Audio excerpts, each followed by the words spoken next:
ન્યૂઝવાળા તો કોઈ બતાવશે નહીં, એ તો ફાઇનલ છે. કારણ કે ન્યૂઝવાળા તો બધા ખરીદેલી સંસ્થાઓ છે.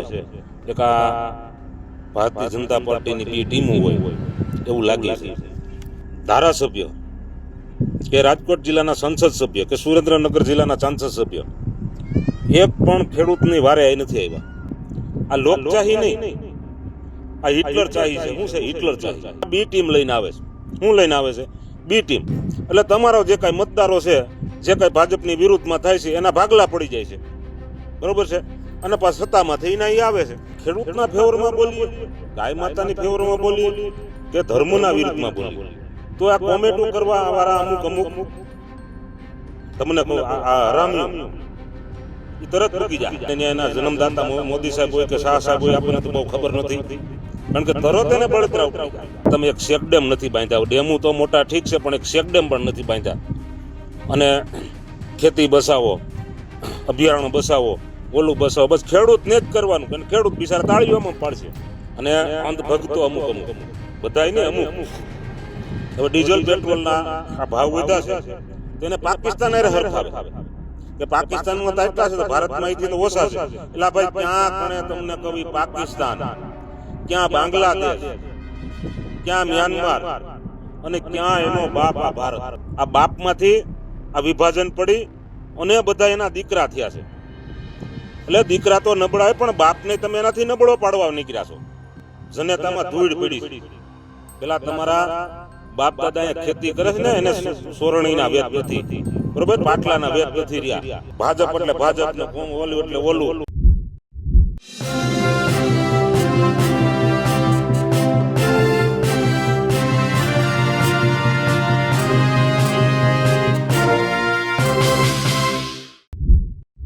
રાજકીય આગેવાન અને ખેડૂત આગેવાન, અત્યારે તમામ લોકોનું ધ્યાન સુરેન્દ્રનગરનું કોંઢ હોય કે પછી મોરબીનું જેતપર ત્યાં જ છે. કારણ કે ત્યાં પોલીસ પ્રશાસન, સરકાર અને ખેડૂતો વચ્ચે અત્યારે સંઘર્ષ જેવી સ્થિતિ છે.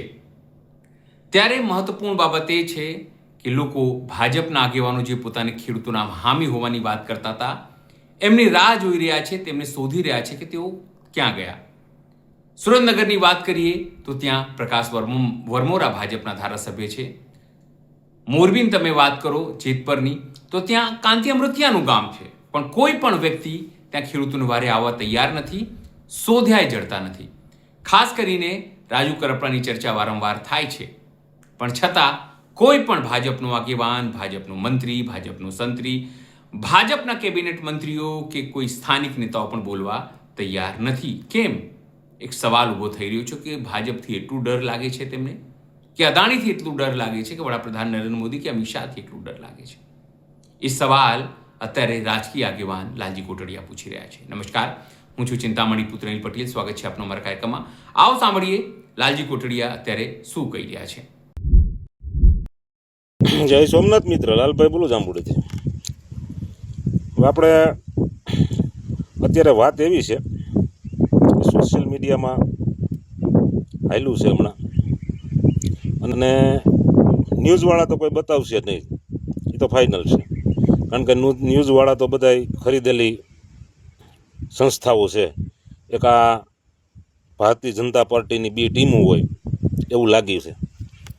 કારણ કે અત્યારે સુરેન્દ્રનગર, મોરબી એ વિસ્તારમાં જે ખેડૂતોની હાલત છે, ત્યાંના એક ધારાસભ્ય છે, એના ગામની અંદર જ પબ્લિકે એવડો મોટો જન આંદોલન કર્યું, તો પણ ખેડૂતોએ તો ત્યાંના ધારાસભ્ય કે રાજકોટ જિલ્લાના સંસદ સભ્ય કે સુરેન્દ્રનગર જિલ્લાના સાંસદ સભ્ય એક પણ ખેડૂતની વારે આવી નથી આવ્યા, કે એક પણ ખેડૂતની ફેવરમાં બોલ્યા નથી કે ખેડૂતો છે સાચા છે કે ખોટા છે, કે ખોટા છે એવું નથી બોલી શકતા.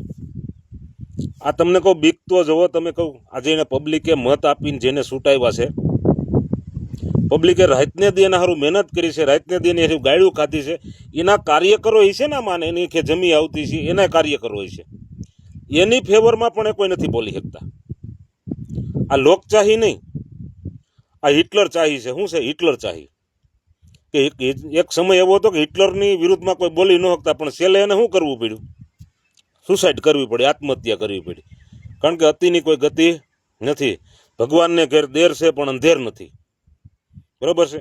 અને ખોટે ખોટા માણસોને ધર્મના નામે, ધતિંગના નામે, આ છે તે છે, બરોબર છે, એના નામે ઉકસાવી અને માણસોને ગેરમાર્ગે દોરી અને પાછી સત્તામાં આવે એટલે પાછું નવો નાટક તૈયાર કરશે, બરોબર છે. આ રીતે પબ્લિકનું શોષણ થાય છે. પણ હવે પબ્લિકને જાગૃત થવાની જરૂર છે. શું થવાની જરૂર છે? પબ્લિકને કે વારે ખેલે આ બી ટીમ લઈને આવે છે. શું લઈને આવે છે? બી ટીમ. એટલે તમારો જે કાંઈ મતદારો છે, જે કાંઈ ભાજપની વિરુદ્ધમાં થાય છે, એના ભાગલા પડી જાય છે, બરોબર છે. અને પાછા સત્તામાં થઈને એ આવે છે. એટલે પબ્લિકને હકીકતમાં એકજૂથ થવાની જરૂર છે અત્યારે. શું છે? એકજૂથ થવાની જરૂર છે. અને આ લોકોને અત્યારે તમને કહું એનો વળતો જવાબ આપવાની જરૂર છે. આજે સાહેબની ચાસરૂસી કરે છે ને એને. પછી બીજું એક વાત હતી કે આપણે ખેડૂતના ફેવરમાં બોલીએ, ગાય માતાની ફેવરમાં બોલીએ કે ધર્મના વિરુદ્ધમાં બોલીએ, તો આ કોમેન્ટો કરવા વાળા અમુક તમને કહું આ હરામીઓ એ તરત પૂગી જાય. કારણ કે મોદી સાહેબ હોય તો રાત્રિયા હોય તો આપણને તો ખબર નથી ભાઈ, કે એને ત્યાં એના જન્મદાતા મોદી સાહેબ હોય કે શાહ સાહેબ હોય, આપણને તો બહુ ખબર નથી. કારણ કે તરત એને બળતરા ઉપડી જાય, તરત એને બળતરા ઉપડી જાય. શું ઉપડી જાય? તરત એને બળતરા ઉપડી જાય કે અમારા મોદી સાહેબને આમ કીધું, અમારી ભાજપને આમ કીધું, ફલાણું કીધું, ઢીકડું કીધું. અને પાછા સૌરાષ્ટ્રમાં ખેતી બચાવવાનું અભિયાન ચાલુ કરવાનું છે. હવે અમારા બોર્ડરના ગામડા ને અત્યારે પાણીની તકલીફ છે. ભલામણા તમે એક શેકડેમ નથી બાંધ્યા. ડેમો તો મોટા ઠીક છે, પણ એક શેકડેમ પણ નથી બાંધ્યા. અને ખેતી બસાવો, અભયારણ્ય બસાવો, ઓલું બસાવો, બસ ખેડૂતને જ કરવાનું. અને ખેડૂત બિચારા તાળીઓમાં પાડશે. સાહેબ હમણાં સુરતમાં આવીને કહી ગયા ને કે હવે તમારે સૌરાષ્ટ્રવાળાને પાછા તમે ત્યાંથી અહીં વી આવો હવે ખેતી કરવા. જે તમે પ્રગતિ કરો છો ને ત્યાંથી પાછા વળી જાઓ હવે. અને અંધ ભગતો અમુક બધાય નહીં, અમુક. હવે ડીઝલ પેટ્રોલના આ ભાવ વધ્યા છે તો એને પાકિસ્તાન હારે હરખાવે કે પાકિસ્તાનમાં તો એટલા છે તો ભારતમાં અહીંથી તો ઓછા છે. એટલે ભાઈ ક્યાં કણે તમને કહી પાકિસ્તાન, ક્યાં બાંગ્લાદેશ, ક્યાં મ્યાનમાર અને ક્યાં એનો બાપ આ ભારત. આ બધા એના દીકરા છે. શું છે? આ બાપમાંથી આ વિભાજન પડી અને બધા એના દીકરા થયા છે. એટલે દીકરા તો નબળા હોય, પણ બાપને તમે એનાથી નબળો પાડવા નીકળ્યા છો. બાપ સહી સલામત હશે ને તો દીકરા સહી સલામત હશે. એની જગ્યાએ તમે બાપને નબળો પાડો છો. અને અહીંથી ચટણી, મીઠું, હળદર બધું સુરત, વડોદરા, તેલ, બરોબર છે, અહીંથી મોકલે બાપ દાદા. અહીંયા કઈ રીતની ખેતી કરે, શાહીના કીટલા મોકલે, દૂધના કીટલા મોકલે, અને ત્યાં બેઠા બેઠા ફાકા ફોજિયાતીઓ કરે. હવે તમારી જનેતામાં ધૂળ પડી છે. પેલા તમારા બાપ દાદા અહીંયા ખેતી કરે છે ને એને સોરણીના વેત નથી, બરોબર, પાટલાના વેત નથી રહ્યા.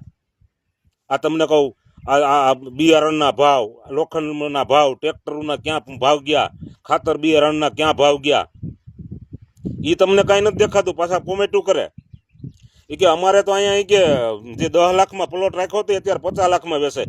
પણ 50 લાખમાં વેચાય તો તમારો બાપા ઘઉં ને માંડવી, તમને કહું આ 1000ની મણ ઘઉં જવા જોઈએ ને 2000ની મણ માંડવી જવી જોઈએ. તો તમારા અહીંયા ડબલ થાય ત્યાં ખેતીના ભાવમાં ડબલ થવા જોઈએ ને. પણ એ તો આ 14-15 વર્ષ થયા એકનો એક જ ભાવ છે ઘઉંનો. માંડવીનો તો 1000-1200 રૂપિયા, ઘઉંના તો કે 400 થી 500 રૂપિયા, કપાના તો 1100 થી 1200 રૂપિયા, કઠોર લઈ લ્યો તો 1000 થી 1200-1300 રૂપિયા. એના ભાવને ડબલ થવું તમને દેખાતા કરવા જોઈએ, જરૂર નથી પડતી. નહીં જરૂર પડે, કારણ કે ત્યાં તમને શું છે, બાપા અહીંથી બધું મોકલે અને ત્યાં તમે વાપરો ને ખાવું પીવું એટલા તમે કમાવશો અને જલસા કરો છો. બાપની અહીંયા શું પોઝિશન છે એ તમે જોવો છો? કોઈક નથી જોતા. અહીંયા સવાર સાંજ તમને કહો વાહિદા કરે છે, ઢોર રાખીને તમારા ત્યાં કણે ઘી, દૂધ ને સાય મોકલે છે. અને પાછા ત્યાં બેઠા બેઠા પક્તિ ના થાય કે અમે આમ છે ને તેમ છે ને ફલાણું ઢીકડું ને અમે તો ભાજપ એટલે ભાજપ ને ઓલું એટલે ઓલું. એટલે જરીક વિચારો, સમજો, જોવો. અહીંયા ગુજરાતમાં, સૌરાષ્ટ્રમાં ખેતીની શું દિશા છે? કોઈ ભાગ્ય રાખવા માંડાતા નથી અત્યારે ડોહા તમારા. કારણ કે ભાગ્યવાળાને બિચારાને કાંઈ વધતું નથી, ભાગ્યવાળા શું રાખે? એટલે તમે જરીક માણાના પેટના થઈ અને સમજી વિચારી અને કોમેન્ટો કરો કે બાપની વિરુદ્ધમાં ન બોલાય, બાપની કેવી પોઝિશન છે ને એ જોવો જરીક, બરોબર છે? એટલું કંઈ વિનવું છું. જય હિન્દ, જય ભારત. જે રીતે પ્રકાશ વરમોરા હોય, જે રીતે રાજુ કરપડા હોય કે પછી બીજા ભાજપના આગેવાન, તેઓ ખેડૂત આંદોલનમાં નથી દેખાઈ રહ્યા કે તેમની પૂછપરછ કરવા નથી આવી રહ્યા.